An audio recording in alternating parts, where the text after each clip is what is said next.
Great to have in studio with us from Clinton Area Showboat Theater. He is back for his 14th summer. This is J.K. Davis. So you were just a teenager when you first came to Clinton, J.K. I was. Like I was telling you a little bit ago, the guy I knew in undergrad said, hey, this place I'm working at this summer is on this old barge boat. You want to come work with me as a carpenter? I'm like, yeah, sure, why not? So And then, I did that and just been coming ever since. So. And also with us today is James Stover. He's going to be playing the role of Sam Phillips. Talk a little bit about the $1 Million Quartet. What do you enjoy about this production? Well, it's great because I get to be Sam Phillips, who runs Sun Records and who is sort of the mentor to Elvis Presley and Johnny Cash, Carl Perkins, and Jerry Lee Lewis, and I get to sort of help them. This story is about helping them start and build their careers, and so it's kind of being like a big brother to all of them and getting them going. So when you're doing a role like this, Sam Phillips, do you do some kind of research into this, see what this guy's life was like? Yeah, it's funny because what I found myself doing was watching a lot of documentaries with Sam in them when he was older, and I think the voice and the movement that I do is a little bit older than Sam actually is in the play, because in the play he's only 33. And I've heard some of the sounds of him, like the recordings of him from earlier, and I realized it's a little older, but there's a very distinct pattern and sound that I think Sam had in later years that I've sort of picked up on and put into the character. How long have you been acting?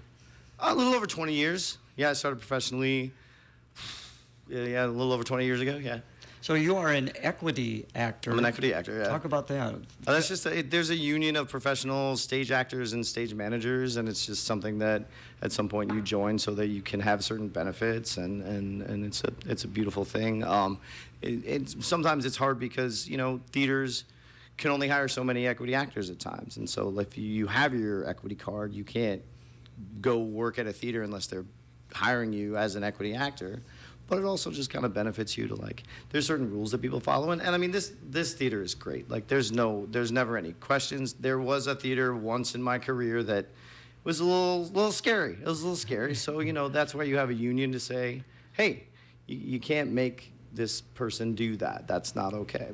But here in Clinton, everything is it's just... Well, that's good to hear. It's heaven. Well, it's not Iowa. It's not heaven. It's Iowa. Yeah, exactly. From the movie. Yeah. So you've been doing this for some time. What kind of roles do you enjoy doing, James? I love character roles. I love guys who are just different than me, and that I can jump into what's unique about them.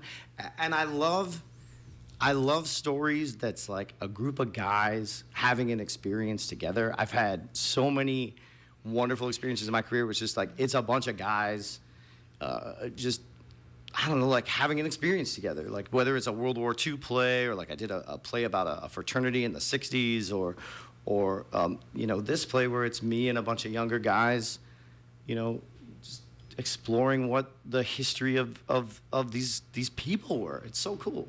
So you're going to be in Rock of Ages as well. Yeah. So what are you going to be doing in that production? In that Rock of Ages is very fun, and it's a little silly, and I'm a German landlord I'm the person who's trying to buy the bar that they're trying to save, like the rock and roll bar right. that they play all the music. I'm the villain who's trying to take away their bar. Okay. Now you're both professors, and I want to talk a little bit about that. J.K., we'll start with you. You're at Kansas State, and you're kind of more behind the scenes, right? Yep. I actually teach lighting, sound, and stage management at Kansas State, and I also am the associate director of productions and facilities for the School of Music, Theater, and Dance. 6th year doing it, going up for tenure this year, so about to have that under my belt and accomplished, hopefully, knock on wood. But yeah, it's been great. This is my 7th year teaching, so. So you are instructing people who they really don't want to be on the stage, but they want to be a part of what's taking place. Yeah, so I primarily try to help students, and I teach classes that all our majors have to take, like fundamentals of design. Everybody has to take that class, which is kind of great because I get to know all the people in our major and minor areas. But yeah, my job is to primarily help and kind of coach them through, how to do the stuff backstage, how to be a good, be a good is a little maybe wrong word I want to use. How to think about lighting in a design aspect, which is not something a lot of people think about. So like even the lights in this room, how is that affecting the mood of the room? And it's kind of cool because I also work with a lot of electrical engineers and architecture students as well. They take my class in lighting design, and so we talk about how to think about rooms and the atmosphere that you're creating, and think about it from a design perspective. So yeah, it's a lot of fun. I really like it. So now, James, you're primarily on the stage, but how important it is as an actor to know what's going on behind the scenes? Well, here's a little thought. So I direct a lot as well, both at my university and sometimes professionally. And when you are in the process, like in the technical process, and you're the director, you are responsible for tons of things. You are responsible to know what every single department working on the project is doing, and do they have everything that they need? And you're sort of overseeing everyone's experience. When you're the actor, you just stand there. It's so much less stressful. So I love that. But yeah. Again, visiting with James Stover. We should let people know you're at Bowling Green. Yeah. How did that come about? Bowling Green State University. I was teaching in Indiana at a university there, and an opportunity arose. The gentleman who created the musical theater program at Bowling Green State University, Dr. Michael Ellison, whose birthday it is today, he was retiring, and I found out that he was retiring, and I put my hat in the ring, and I got the job. And I share a little tidbit about that.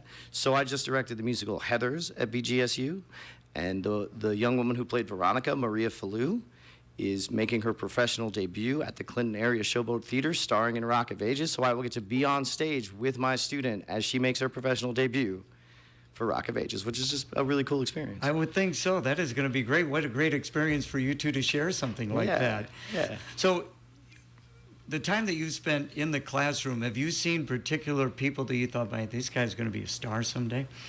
I got this. Yeah, I mean, Maria is phenomenal, and I think very highly of Maria. I have a student who, I was a first-year grad student when he was a freshman in college. His name's Tyler Fauntleroy.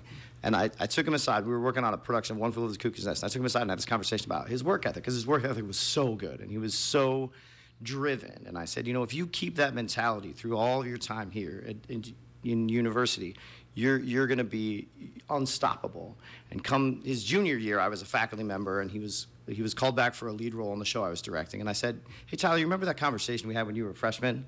He looks at me and he says, James, of course I remember that conversation. Well, that kid started an off-Broadway show recently, got nominated for a Drama League Award, and is currently starring in the national tour of Hamilton. So that's one of those things. And when I got to sit in the audience, and he got me a ticket, 5th row center, to watch him come out as John Lawrence in the national tour of Hamilton, was a beautiful moment. I say, how proud did it make you feel? Oh, I cried. I would think so. Yeah. So what about you? I mean, you're teaching, lighting and technical things like that. Do you see a student or two you think, man, this guy's getting it? Yeah. One of the things I really like about teaching is it's not just teaching them how to be artists, it's teaching them how to be the best versions of themselves, right? A lot of them come to us in a very interesting time in their life, right? They just got done with high school. They just left their parents' house. They're on their own. They don't know what's going on. And one of the things I really like in doing is helping them kind of understand how life works outside, right, of things. And I try to instill that in all my students of like, it's cool. Take risks. Make chances. Do things like that. And what's really cool is when I see that happening, and I'll pull them aside too, and I'll say, hey, that was good. You took a risk. Maybe it wasn't the best outcome, but you took a risk, and that's what's going to get you somewhere someday. And I think hopefully a lot of them end up doing that when they're seniors, and that's kind of the joy, is watching them do that and take those risks. And there's some on occasion that you pray and hope everything goes well for them. But all my students usually, if they've heeded, kind of like what James was saying, they listen and they have a good work ethic, and they do the thing and enjoy doing the thing. They leave and they're gonna be just fine out there. My parents always told me when I was looking into going into theater, you're never gonna make any money, and I said, I want to bet. And, that's the other thing. If any kids are listening out there that want to do theater or the arts, if you want to do it, you will always make money. I've never not been able to provide for myself or even my wife. And yes, I teach right now, and that's a stable job. But before that, I was doing gigs, and that's what I had money. So, it's all about the mentality, and that's what I enjoy about my job teaching, is helping them craft that mentality that lets them get the job done. Appreciate you both coming in. Before we go, again, just starting the season, how do you see things this summer down on our riverfront? They're going great. Fundraising, we got a big fundraiser coming up on Sunday. We call it the Blue Suede Q. It's a barbecue. Benson's on the Mississippi over in Albany is coming over to cook up food for us, and we're going to have it on the back deck. We have some tickets still available. Just call the box office, say you're interested in going to that barbecue, and they will get you set up. Or you can go to Clinton Printing. They're helping us navigate that as well. So, all right. James, thanks so much for coming in. Sell $1 Million Quartet to our listeners. Why do they want to come see you and the others on stage? Well, first of all, it's a lot of fun. I mean, you get to watch Elvis Presley, Johnny Cash, Carl Perkins, and Jerry Lee Lewis all perform some of their greatest hits. And along that, there's a really great story about not only the beginning stages of rock and roll, but a bunch of guys who really love each other and take care of each other. All right. Hey, thank you both for coming in. Appreciate it. Best of luck. Yeah, thank you. Faster internet is better. That's why